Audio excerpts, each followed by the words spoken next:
Welcome back, everyone. I'm back with a new encounter, you guessed it. This one's from an area that I think we have all heard about many times regarding the Dogman. Tonight we are headed to somewhere outside of Taylor, Mississippi. A place that I honestly never want to go, if I'm being truthful. That's a no from me. I received 2 new emails today, and one of them is also from Mississippi, and since I already had this one prepared for tonight, it would only make sense to do the other Mississippi encounter tomorrow night. Well, what are we waiting for, folks? Let's get into it. Grab a drink. Lock your doors and windows. Hit the lights.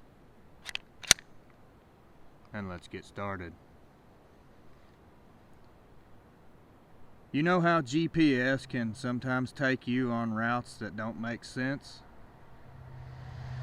That's exactly what happened to us, and that's how we ended up in the middle of nowhere outside Taylor, Mississippi in August of 2022.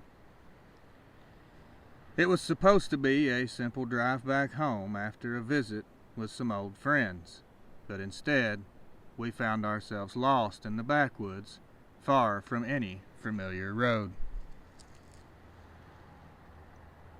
We'd spent the weekend up in Oxford visiting some old friends from college. It wasn't anything crazy, just a laid-back trip to catch up with folks we hadn't seen in years.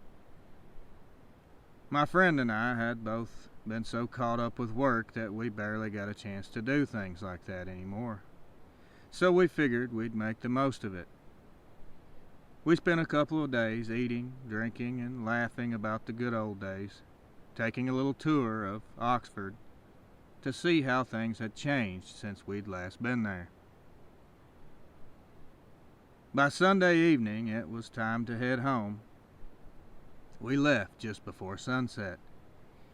We thought we had plenty of time to make the drive back without any problems. The plan was simple. Take the highway, get home by midnight, and be ready for the work week. But the GPS seemed to have had other plans. As we left Oxford, the GPS rerouted us, sending us off the main road and onto some smaller highways. We didn't think much of it at first. Sometimes it does that to avoid traffic. So we just went along with it. But after a while, the road started to get more narrow, more isolated. Soon we were on a winding country road surrounded by nothing but trees on both sides. The sky was getting darker by the minute, and the uneasy feeling in my gut started to grow. The road was completely empty. No houses, no street lights, no signs of life, just the occasional open field. My friend was dozing off in the passenger seat, so I didn't say anything at first, hoping that maybe the GPS would correct itself. But after about an hour of driving, we were definitely lost. By now it was completely dark, and we hadn't seen another car in ages. I tried to pull up the map on my phone, but we'd lost cell service miles ago. We were in the middle of nowhere, with no way to tell where we were or how to get back on track. The GPS froze on the screen, stuck on some nameless dirt road with no directions. I woke my friend up and we started trying to figure out what to do. There were no signs, and the dirt road we were on just kept winding deeper into the woods. The trees were thick, and their branches reaching over the road and made it feel like we were in a tunnel. My friend started to get anxious and asking where we were and why the GPS had taken us so far off course. I didn't have any answers, but I could feel that same gnawing sense of dread creeping up my spine. After what felt like hours, we finally saw something. It was a run-down house barely visible in the distance, set back off the road. The place looked abandoned, and the windows were boarded up and weeds were overtaking the yard. I suggested we pull over, take a minute to regroup, and see if we could get a signal or at least figure out where we were. As soon as we stepped out of the car, though, everything felt wrong. The air was heavy, like a storm was coming, but the sky was clear. There was no wind, no sound, no animals, just silence. It was a kind of silence that makes you feel like you're not alone. It makes you feel like something is watching you. My friend wandered off a bit, trying to hold her phone up for a signal, while I stayed near the car, my eyes locked on the tree line. Without warning, I hear a snap, like a heavy foot crushing a branch. I turned toward the sound. Something was moving in the woods. At first, I couldn't see much, just shadows darting from tree to tree. I started hearing this electrical buzzing or humming sound. It was very loud and unmistakably close. I was confused about what I was hearing or where it could be coming from. It sounded like it was coming from inside the woods. I called out to my friend, telling her I thought we needed to leave. She didn't hesitate. She was hearing it as well. But then the sound just stopped, followed by more silence. We were both inching toward the car while looking all around us, feeling like something was definitely watching us. That is, without a doubt, the most uncomfortable feeling of my lifetime. We both heard more branches being broken, and it sounded like something big was moving in our direction. At the same time, we both saw this thing. It was just a dark shape, a shadow, basically. It slowly walked out from the trees. It was walking on 2 legs. It had to be no less than 8 or 9 feet tall.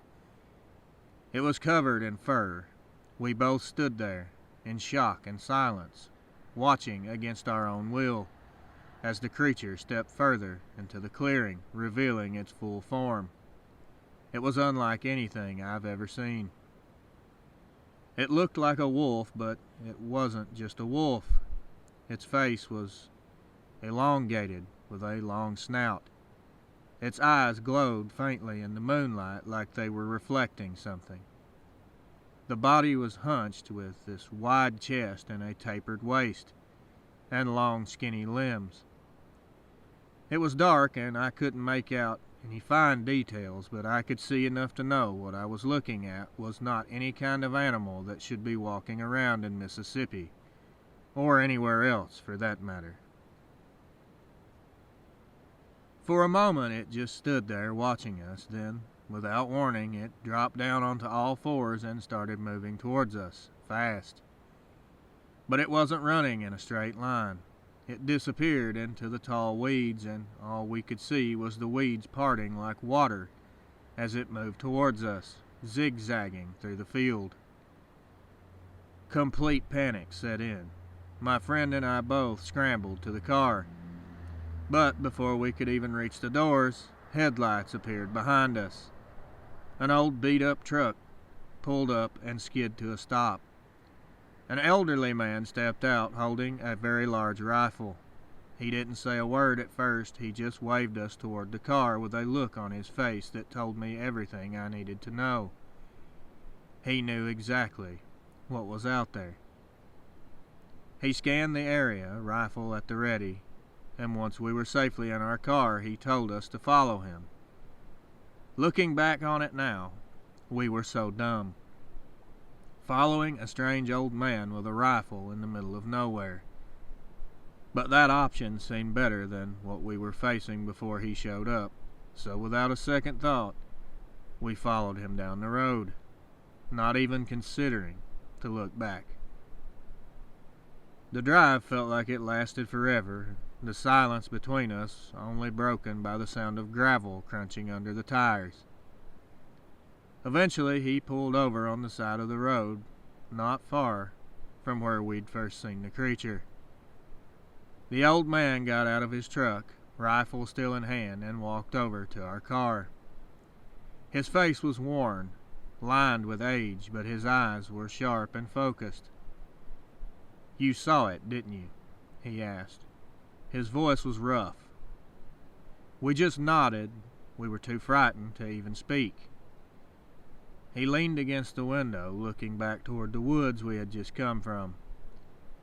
"That thing's been out here for months. It's a Dogman." That word instantly sent chills all over me.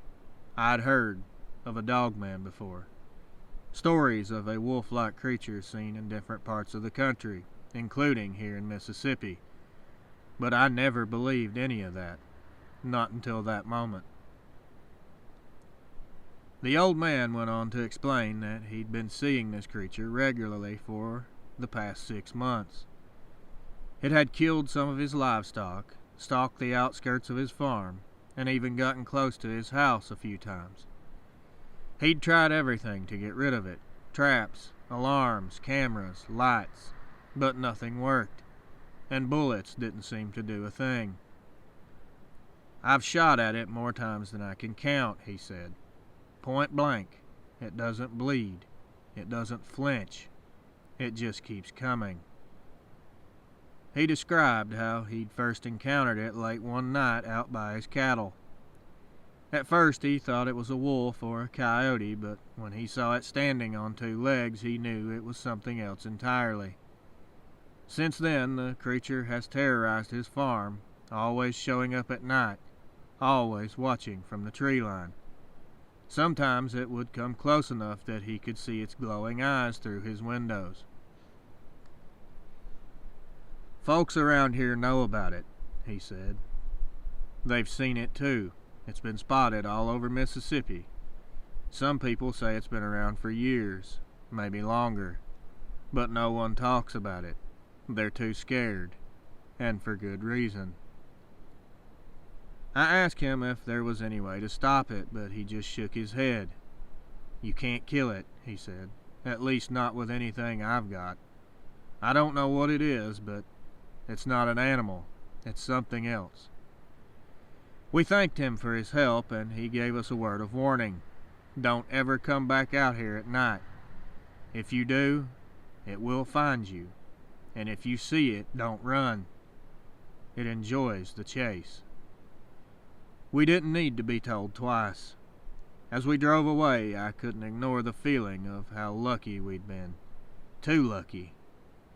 That thing, whatever it was, had been watching us, stalking us, and if it hadn't been for the old man, I don't know if we would have made it out of there. I'm almost certain we would not have. Since that night, I've looked up everything I can find about the Dogman. There are stories, sightings, even supposed evidence, but nothing concrete. But I know what I saw, and I know that whatever's out there, whatever you guys want to call it, names don't really matter at this point. All that matters is what we all know. It's real. Love and prayers from Mississippi. Anonymous. Whew, these 2 ladies found themselves in a bad, very bad situation. Listen, guys, never trust your GPS, ever. That thing is about as useful as an ashtray on a motorcycle. I always get lost or turned around the wrong way with mine. It's just useless. Thank you, my friend, for this encounter, and I'm glad you made it out of there in one piece. It sounds like you both owe your lives to that mystery fella. He's the one I'd like to talk to. It sounded like he had way more stories than I could ever ask for. Maybe by some miracle he will hear this. That's doubtful, but a fella can hope, right? Tomorrow's upload was It's going to be a longer one. The email was really long, but it's an amazing account. So prepare for a longer upload tomorrow night. Well, that's going to do it for this one, y'all. I hope everyone's safe and doing well out there. Until next time, my friends. Watch over your loved ones. Keep your head on a swivel. And as always,